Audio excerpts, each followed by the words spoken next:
worth dying for. The world is changing. If you want to survive in the modern world, you have to be leaner, sharper, colder. You have to cut back on love and empathy and focus more on the bottom line. Don't get me wrong, I love your idealism. I just think you need to be more realistic. Look, you've got this great mission and all, but look at it this way. If you can't meet the financials, you won't be around in a year or 2 or 5 years. Then who's going to do all this great work that you're talking about? Nobody, that's who. The sharks are going to have the pool all to themselves. I mean, I'm not suggesting you have to be a shark yourself. Just the teeth and the dorsal fin and the hunger. You gotta break a few eggs to make an omelet. Sharks gotta swim, am I right? Am I right? So you won't bill insurance. Then how are you gonna get paid?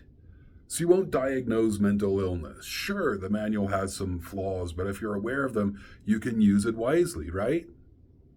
I mean, you can always just give everyone adjustment disorder. Everyone technically qualifies for that, right? I mean, how long can you stand on principle, really? Never mind that you don't really think these people have anything wrong with them, or that you aren't practicing medicine. You know, they're poor mostly, and that means they can't pay you. So you have to bill someone else. Medicare, Medicaid, insurance, an employee help program, and they require you to keep data, which means a diagnosis.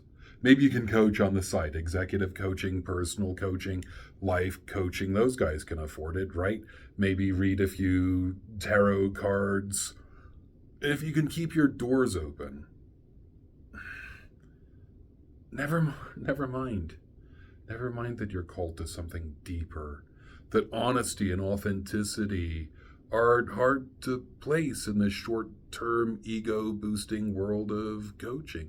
Never mind that the problems people want to work on in those settings are their jobs and motivations, not their needs to avoid the knowledge of death. You could teach. Of course, you have to teach as an adjunct at a for-profit online school for poverty wages and no benefits, but that's what society and the markets want. That's where the real value is. No, don't try and change the prevailing economic and socioeconomic conditions. Just keep your head down. Something will come up for you eventually. I mean, you'll land in the right place, especially if you're willing to work for free for another year to get your license or do 100 hours of uncompensated labor to earn a 10% raise 3 years from now. Or do 1,000 hours of uncompensated labor to show your team spirit.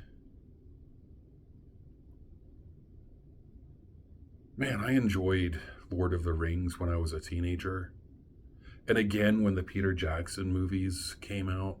Lately, though, something that bothers me is the battle at Helm's Deep.